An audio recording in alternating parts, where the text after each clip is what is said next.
everyone, welcome back to Coffee with Kim and Hills. It's Thursday. Yay. Do you have weekend plans? My sister's actually visiting from California tomorrow. She comes tomorrow. How kind of her to fly into the cold weather. I was like, you don't have to bring a super heavy jacket because I've got several, so you can borrow one. Oh, see, that's good. That's like your whole suitcase, basically. At least mine is. Exactly. I've explained, it's literally from like here to the floor. So, and I have a couple. Even though she's a little bit smaller than I am, they'll work, so it's fine. Well, yeah, it'll always work that way, because then it'll just like cover more body. It's true. It's true.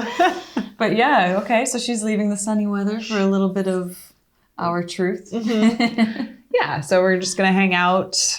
We don't really have any plans, which feels really nice. No, it's nice. Yeah. You just can catch up in person. Exactly. Because it's been a while since you've seen her. Yeah, I haven't seen her since this past summer. Mm-hmm. And it's been almost a year since she's come out to visit me. So, excited to have her. Excited to show her a little bit of Philadelphia, which is where we live. Yes. And yeah. Oh, that's exciting. Yeah. Well, okay, we'll definitely get a cheesesteak. It's always what's on anyone that comes. I'm sure you're getting them all the time. All the time. Anyone that visits you is like, I love them anyway, so it's not a hardship for us. But do they make like the vegetarian, like Beyond Meat version of them? I don't think so. It wouldn't be the same. How rude of me to ask, honestly. Not at the traditional spots, like the old school spots. Yeah, they're not going to do that. I am sure you could find it at, a more in California. Yeah, exactly. A California version of a Philadelphia hoagie or cheesesteak place. But yeah, no. Jim's on South Street, I don't think does that. No, that's fair. That was rude of me to ask. How annoying, the pescatarian saying, is there a Beyond Meat version of, oh my gosh. Go home, show's over. What about you? Any fun plans this weekend? Actually, yes. I never have fun plans. It's so sad. Just life, busy child, you know what I mean? But we have a sitter. Right. We have a sitter coming, and one of the guys in Tam's show, he's in Moulin Rouge, which I mentioned on Broadway. He is doing a one-man show of music. He's just playing his guitar and singing. He has an amazing voice. He's an amazing musician. And he's doing it at Green Room 52 this weekend. So we're going to go and support him. I think he's incorporating Tam in the show in some way, and I don't actually know the details of that. Does Tam know the details? I don't know, because he's not the kind of person. It's funny, he's like on Broadway, but he's not the kind of person that likes to do things like that. Like he's very, he's not that big of he's not an extrovert. Let's just say that much, okay? And so I'm surprised he's agreeing, but they're really good friends, and there's some other cast members that are going to be getting up and performing as well. So it'll be nice. It'll be like fun to go into the city and just have a night listening to music and seeing friends I haven't seen like some people in a long time. He got me a couple tickets, so I got to invite some of my friends. So it won't just be the cast. It'll be like some of my peeps too. So I'm very excited. Gotta love that. Sounds like a fun night. Yeah, I'll feel like a real human. I'll shower probably. I mean, it's going to be amazing. Maybe do your hair. I don't know. I don't know if they're lucky. So yeah, it's stuff's happening for us this weekend. All right. That is very exciting. I know. Fun plans. All right. Well, let's just move right into hot topics. It's according to Barron's, women investors, $3 trillion problem. That is a big problem. That's all we have to say about that. Just kidding. Okay. So according to this article, women are likely to shy away from high-risk investments, only 9% at high-level risk, while 49% are at low. This is leaving $3 trillion on the table because women are not investing as maybe aggressively as they could or should compared to male investors. I mean, women are only, now kind of becoming the earners that men have been for centuries. So you can't really blame us for being careful. It's still Yeah. And I think the article actually had an interesting point too, because they said that the industry is really geared towards a male client and a male customer. So they said that 86% of asset managers that they had interviewed target men as their clients. And 73% of those asset managers went on to say that the investment products that their company provides are also geared towards men. So that is, depending on what you're looking at, 27 to 14% are just leaving women out of the equation altogether. Right. And where they are trying to pull women in, they are sort of polarizing women by focusing on like providing incentives of providing for family rather than, you know, expanding it to whatever women's goals might be, because it's, you know, not every woman's goal is to provide for family or have a child or whatever it is. Right. So yeah, that's very polarizing and it's yeah, I mean, come on, this is the story told time and time again. Right. I found it a little triggering. I was like, okay. I mean, I know they were just giving the facts, but I was not surprised. You know, I'm like, no. I think just the mentality of being a little more careful with what you earn makes sense for women in the world that we've grown up in. And so, but I think it's going to continue. I think that women will become more aggressive as we, you know, become more powerful in the workforce. Well, and I think there's a couple different ways to think about it too, is that, you know, working with a financial advisor who understands your goals, especially from a female point of view, to your point, it might not be providing for your family. You might have different, you know, financial goals that you actually want to work towards. Maybe it's a huge trip once a year. Yep. Maybe it's being able to enjoy, you know, whatever lifestyle you want to enjoy. Yeah. Maybe that includes family. Maybe it doesn't. Right. Maybe you just want to have a fierce retirement. Or maybe you want to retire early. Yeah. And, you know, working with somebody who understands that is going to be super helpful for you. Yeah. They also said that there were some misconceptions that most females have, at least the ones that they interviewed. And I think that they actually kind of touched on some things that I totally agreed with too, that there's a misconception amongst a lot of women that you needed to have a higher amount of money in order to even start investing. So it was a minimum of about $50,000 a year that women felt like they needed to be able to set aside in order to invest. Right. And that's really not the case. Well, a lot of women just aren't clearly as educated in, you know, on this topic, which makes sense because I think a lot of women are just now becoming earners. So, you know, you're kind of like becoming, you know, heads of households and, you know, like the dynamics are shifting. Right. And so, you know, now when it comes to investment, it's like that's the next piece to venture into. And I think it's going to happen.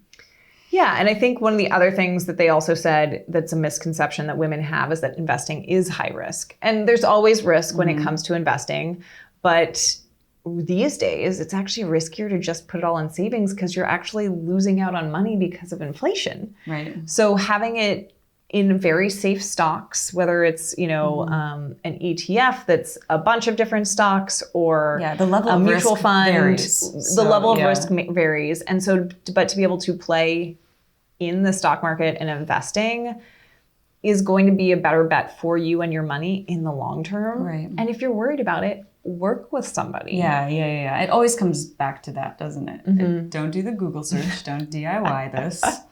Talk to, you know, someone that you trust, a financial advisor that you trust, and get going. Start investing. Ladies. Get started, because the earlier you get started, the longer your money has to grow right. And it's just going to be better for you in the long run. Don't I know it? Yeah, my 20s was a bust. Oh, yeah. A financial bust. Seriously. What a bummer. Right. But we're not going to live in the past. We're just going to do better now is what we're going to do. All right, we're going to take a quick commercial break and we will be back with another hot topic.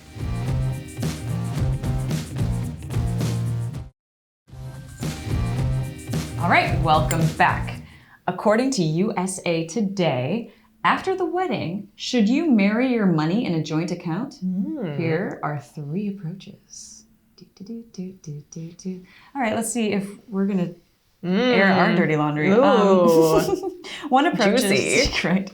One approach is, these are pretty self-explanatory, but we'll, you know, all in it together. So this is You put everything together. Everything's together. Everything's in both names. Yes. Joint accounts, joint investments, joint savings, joint houses, cars, all of the jazz. Yes. Just together. You have merged as one financial being. All right. Which is the traditional way of doing it. It is. And is very successful for some people and some couples. And it kind of depends on... It depends on the couple, doesn't it? On the couple, for sure. I think it also depends a lot on possibly when you get married and if this is your first marriage, if it's not. Yeah. How old are you? Yeah, there's a lot of variables. A lot of different variables. Right. If I had probably gotten married earlier, like in my 20s, yeah, probably, because nobody's making any money. Right, I know. You might as well get split it. One checking account and call it a day. And then save the money on fees and all that jazz. Right. But I obviously don't have this is not my situation. Yeah, same. We've not landed on mine, no. But this isn't like new, this is, the kind of the way it's been for a long time. Yeah. That was kind of what happened when you would get married. You just merge everything together. But as times are changing. And the positives here are there's, a lot of transparency because you obviously are seeing what the other person is doing. So that it prevents financial infidelity. Right. There's a lot of accountability and it's simpler because you don't have to, massage you don't have to figure it out. It's all coming out of one place. Yep, exactly. And you can go towards your financial goals together. Yep. All right. The next is yours, mine, ours. What's yours is mine. What's mine is mine. What's ours is mine. Is that how that goes? That's literally what my husband says to me. He goes, "What's mine is mine. What's yours is mine." Like, you're so funny. You're so funny. Okay, yours, mine, ours. I like this. It's like a nice little, you have betweener. You have kind of your financial independence, but you also are sharing some responsibilities together. So I can get on board with this. Yeah. So in this example, they talked about how you merge your majority of your finances together in a joint account. And then you do keep individual ones. So about 90% of your take home, depending on how you've figured it out with your spouse, goes into the joint account. And so from there, you're doing your financial goals, you're doing your bills, all the expenses for your lifestyle, et cetera, et cetera. And then you have a 10% that you put into your own account that basically is yours without much. That's interesting because it's thought out. Like you're planning what's mine at a percentage and what's ours at a percentage. So that takes a lot of thought. That's like saying, I still want some of mine, so I'm going to take this much out just to make sure, I still have like my little, I can kind of, do what I want to do with my money. Right. But that's still not me. Me neither. Yeah. But okay. This seems like a very great option though, for people who want to keep some autonomy, but want to strive towards their financial goals together. Yeah. It's in a simpler dipping way. Your toes into like full financial independence, but kind of keeping we're still doing this together. Right. Tradition. And one of the examples that they talked to a couple who had done this, and the reason why they had done it like this was that they could live off of one income and then be able to enjoy their 10% without, having to check in with the other person. Yeah. But they could eliminate their debt in 1 year versus paying it from two different sources. Right. And so it was just easier for them to meet their financial goals that way. Yeah, I can. So there's certainly ways, there's definitely positives to it. Okay. I could get. So then we come to keeping it separate. And clearly it sounds like both of us are in this camp. I know. Yep, I live in that camp. I don't know. I mean, I don't know if it's laziness or I don't know if I thought through it that much, but we got married close to 3 years ago now, and I just didn't see the point. Yeah. Honestly. Yeah.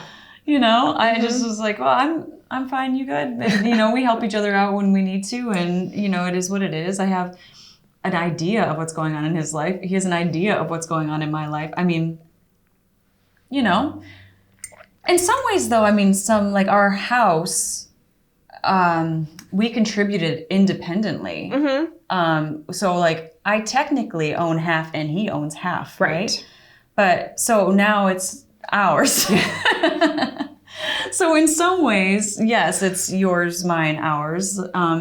We got a credit card together once when we were, you know, it was like a 0 interest rate credit card that we got together when we were buying appliances for our house.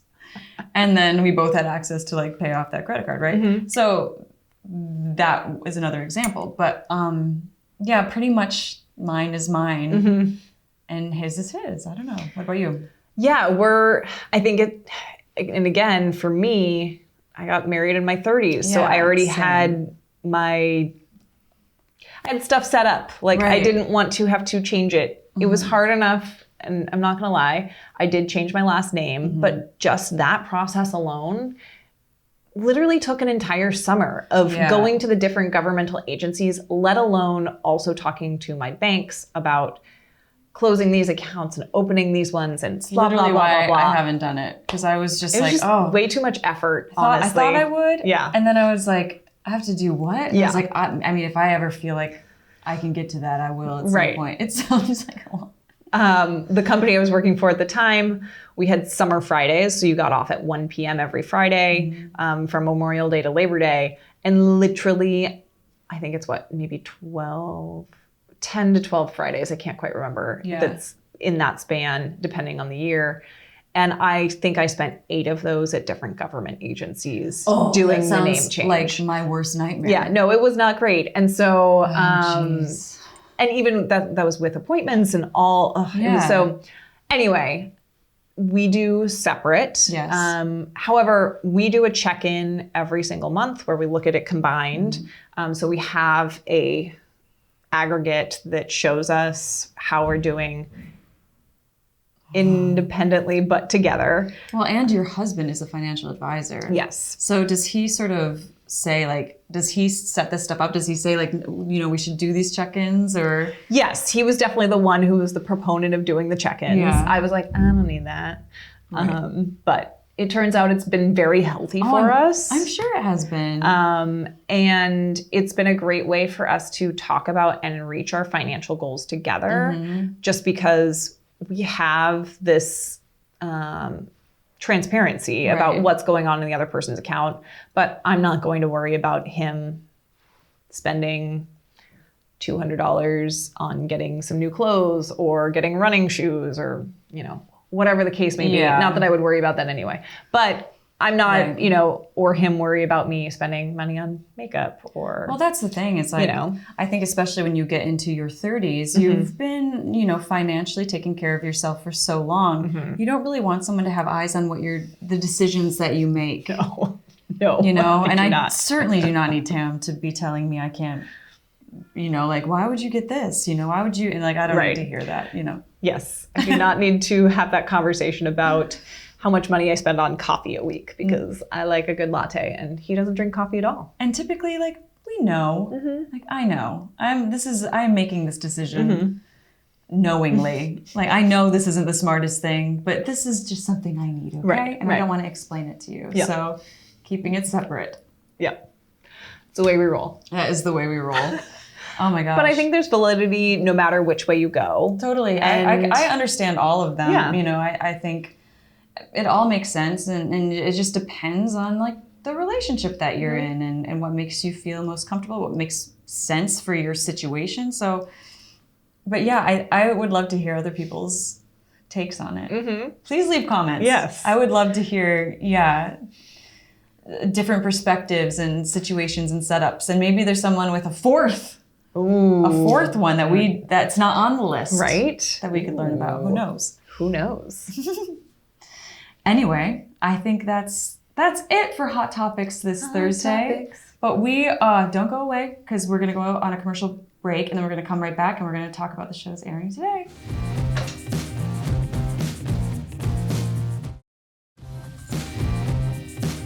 Welcome back. Today on Elder Talk, Miss Ryan joins the program to discuss her retirement and the changes she has observed in the senior housing and services industry during her career. Dr. Jim is still gifting everyone with his insight into strategy management on Options Crash Course. Don't forget to tune in and hear from the expert himself. There is a new episode of Browns and Suits as well airing today that you will not want to miss, so be sure to tune in. And thank you, everyone, for tuning in to another episode of Coffee with Kim and Hills. We loved having you here, even though we can't see you. So always leave comments because we want to put a face to the viewer. Anyway, you can catch us on Roku, Amazon Fire TV, Apple TV, or on the phone apps on iOS or Android. There you have it. We will see you next week with more Coffee with Kim and Hills.